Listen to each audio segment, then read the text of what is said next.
मित्रों, आपने देखा होगा राम मंदिर पूरा बनाकर तैयार हो चुका है। पूरी अयोध्या दुल्हन की तरह सज चुकी है।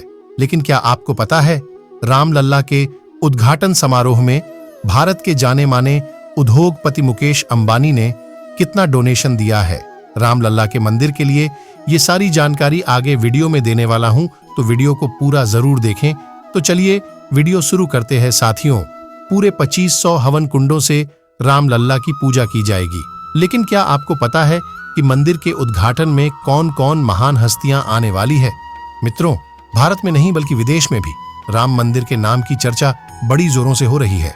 बताया जा रहा है कि भारत की वो महान हस्तियां जो 22 जनवरी को रामलल्ला के मंदिर में पहुंचेंगी, उसमें सबसे पहले नाम आता है भारत के जाने माने बिजनेसमैन मुकेश अंबानी जी का। उसके बाद श्री नरेंद्र मोदी, योगी आदित्यनाथ, अमित शाह, द्रौपदी मुर्मू, राजनाथ सिंह।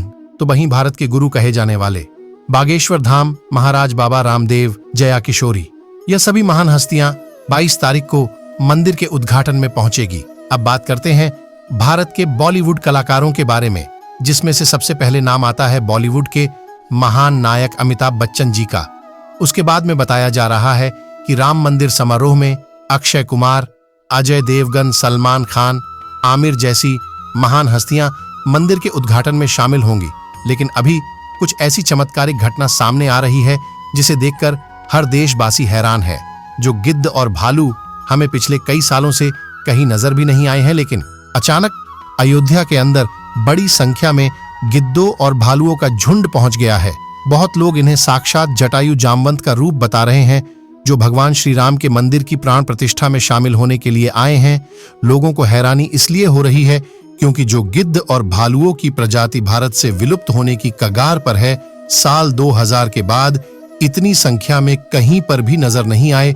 और इतनी बड़ी संख्या में अयोध्या पहुंच जाना वाकई में भगवान श्री राम का चमत्कार है। और ये खबर जब मीडिया में पहुंची तो सब जगह भगवान श्री राम के चमत्कार की चर्चा होने लगी। इस चमत्कार को आज कट्टरपंथी भी मान रहे हैं। आज के इस वीडियो में भगवान श्री राम के मंदिर बनने के वक्त हुए वह चमत्कार बताएंगे जिसे सुनकर आप भी चौंक जाएंगे। आखिर क्यों नेपाल से 2 जो विशाल शिलाएं लाई गई थीं, जिससे भगवान श्री राम की मूर्ति बनाई जानी थी, लेकिन उनसे मूर्ति न बनाकर दूसरे पत्थरों को लाया गया। इसी के साथ और यह भी बताया जा रहा है कि अयोध्या मंदिर में हजारों की संख्या में लंगूरी बंदर भी नजर आ रहे हैं, जो साक्षात हनुमान जी की चमत्कारी कृपा होने का अंदाज बताया जा रहा है। तो चलिए वीडियो शुरू करें। उससे पहले कमेंट में जय श्री राम जरूर लिख दें। आज का वीडियो दोस्तों, जिस मौके का पूरी दुनिया इंतजार कर रही थी, अब वह घड़ी आ गई है। अयोध्या में प्रभु श्री राम मंदिर बनकर तैयार हो चुका है। 22 जनवरी को रामलल्ला की प्राण प्रतिष्ठा की जाएगी। लेकिन उससे पहले ही चमत्कार के ऊपर चमत्कार देखने को मिल रहे हैं। सबसे पहला चमत्कार तब हो गया जब लोगों को अचानक जटायु के वंशज गिद्ध आसमान में उड़ते दिखाई दिए।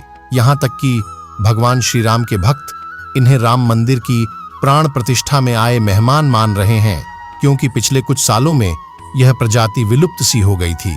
लेकिन राम मंदिर की प्राण प्रतिष्ठा नजदीक आते ही अयोध्या के आसपास बड़ी संख्या में गिद्ध आ पहुंचे हैं।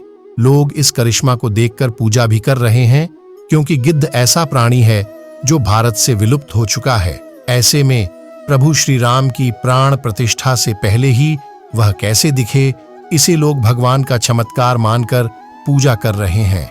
अब दोस्तों, यह इतनी बड़ी बात कोई सहयोग तो नहीं हो सकती है। दोस्तों, कुछ बुद्धिजीवी लोग रामायण के होने पर ही सवाल उठाते हैं। उन लोगों का मानना है कि रामायण असल में एक कहानी थी। मगर दोस्तों, आज भी रामायण से जुड़े हुए कई सारे ऐसे सबूत मौजूद हैं जो हर किसी को मानने के लिए मजबूर कर रहे हैं। भगवान राम ने जो पुल बनाया था लंका जाने के लिए, वह आज भी मौजूद है। उसे वैज्ञानिकों ने भी माना है। वैज्ञानिकों ने उसे देखकर कह दिया कि यह कोई प्राकृतिक नहीं है, बल्कि यह इंसानों द्वारा बनाया गया पुल है। और जिस जगह पर वह पुल बनाया गया था, वह आज भी उसी जगह पर मौजूद है।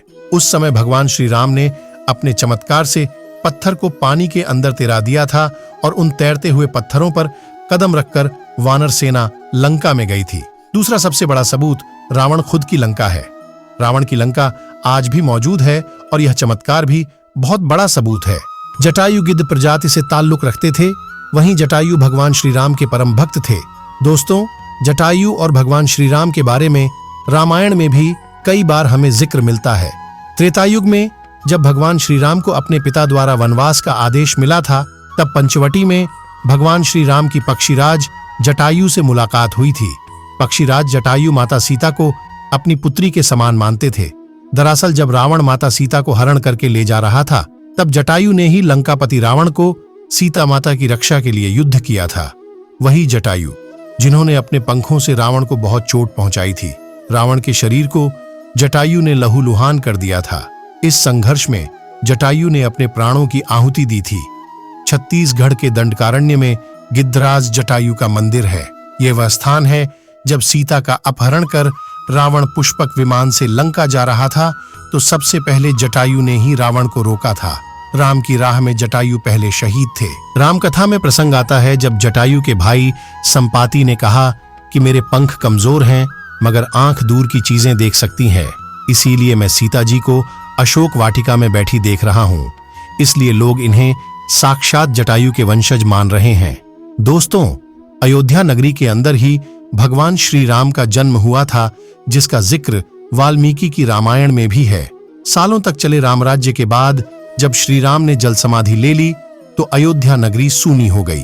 पौराणिक मान्यताओं के अनुसार उज्जैनी के राजा विक्रमादित्य जब यहाँ आखेट करने आए, तो उन्हें उजाड़ भूमि पर कुछ चमत्कार दिखाई देने लगे। खोज की तो पता चला कि यह श्री राम की जन्मभूमि है। इसके बाद उन्होंने यहाँ श्री राम के भव्य मंदिर का निर्माण कराया, जिसमें काले रंग की कसौटी पत्थर वाले 84 स्तंभ थे। समय समय पर यहाँ राजाओं ने मंदिर की देखभाल की, लेकिन 14वीं शताब्दी में जब भारत में मुगलों का शासन हुआ, तो श्री राम जन्मभूमि को नष्ट कर वहां बाबरी मस्जिद बना दी गई। 1525 में राम जन्मभूमि मंदिर को बाबर के सेनापति मीर बांकी ने ध्वस्त करवाया था। बाबरी मस्जिद की 3 गुंबद थी, जिसके बाहरी हिस्से में एक चबूतरे में श्री राम के बाल स्वरूप की पूजा होती थी। इसे राम चबूतरा कहते थे। लेकिन 1950 में बाबरी मस्जिद के मुख्य गुंबद के ठीक नीचे वही मूर्ति निकली जो सदियों से राम चबूतरे पर विराजमान थी। बाबरी मस्जिद और राम जन्मभूमि मंदिर पर सालों चले विवाद के बाद आखिरकार श्री राम की अपनी जन्मस्थली पर प्राण प्रतिष्ठा हो रही है। अब एक सवाल यह है कि आखिर अयोध्या में भगवान श्री राम की मूर्ति बनाने के लिए नेपाल से 2 विशाल पत्थरों को लाया गया था। इन पत्थरों को लाने के बाद आखिर क्यों उन पत्थरों से मूर्ति नहीं बनाई गई? ऐसी क्या वजह थी कि नेपाल के उन 2 पत्थरों की जगह दूसरे पत्थरों का इस्तेमाल किया गया? दरअसल राम मंदिर के निर्माण का काम पूरा होने के बाद फरवरी में नेपाल के काली गंडकी तट से 2 शिलाएं अयोध्या लाई गई थीं। इन 2 शिलाओं का वजन 14 टन और 27 टन था।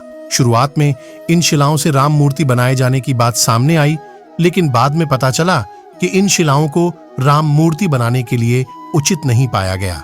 भारतीय मीडिया में छपी कुछ खबरों के मुताबिक इन पत्थरों से मूर्ति नहीं बनाए जाने की एक वजह राम मंदिर से जुड़े संतों की ओर से जताई गई आपत्ति थी। खबरों के मुताबिक कुछ संतों का मानना था कि इन पत्थरों को मूर्ति निर्माण में इस्तेमाल नहीं कर सकते, क्योंकि कालिंदी की चट्टानों को तोड़ा नहीं जाना चाहिए, क्योंकि वे शालिग्राम के बराबर हैं। हालांकि अयोध्या पहुंचे नेपाली प्रतिनिधियों के मुताबिक इन शिलाओं की तकनीकी जांच के बाद मूर्तिकारों ने कहा कि ऐसी शिला से मूर्ति तराशना संभव नहीं है। इसके बाद दूसरे पत्थरों से मूर्तियां बनाई गई। नेपाली प्रतिनिधियों के मुताबिक 27 टन वजनी शिला पर मूर्ति तराशने की कोशिश की गई थी, क्योंकि 74 टन वजनी शिला को शालिग्राम माना गया। लेकिन 27 टन वाली शिला भी उपयुक्त न पाए जाने के बाद दोनों शिलाओं को राम मंदिर निर्माण स्थल के पास रखा गया है। भारतीय मीडिया के मुताबिक राम मंदिर के गर्भगृह में रखने के लिए देश की अलग अलग जगहों से लाए गए पत्थरों से 3 मूर्तियां बनाई गई हैं। इनमें से सबसे अच्छी मूर्ति का चयन कर उसे गर्भगृह में स्थापित किया जाएगा। दोस्तों, अयोध्या में दुनिया का सबसे बड़ा विशाल मंदिर बन रहा है। लोग बेसब्री से इंतजार कर रहे हैं राम मंदिर के लिए। कुल 67 एकड़ जमीन है, जिसे 2 एकड़ में मंदिर बन रहा है। पहले मंदिर के मुख्य शिखर की ऊंचाई 128 फीट थी, अब यह 161 फीट होगी। 3 की जगह 5 गुंबद और एक मुख्य शिखर होगा। वैसे तो साल 2020 में ही काम शुरू कर दिया गया था। प्रधानमंत्री नरेंद्र मोदी ने 5 अगस्त 2020 को अयोध्या में राम मंदिर की आधारशिला रखी थी। साल 1994 में बाबरी मस्जिद को ढा दिया गया था, जिसके बाद हिंदू पक्ष और मुस्लिम पक्ष के बीच इलाहाबाद हाई कोर्ट से लेकर सुप्रीम कोर्ट तक लंबी कानूनी लड़ाई चली।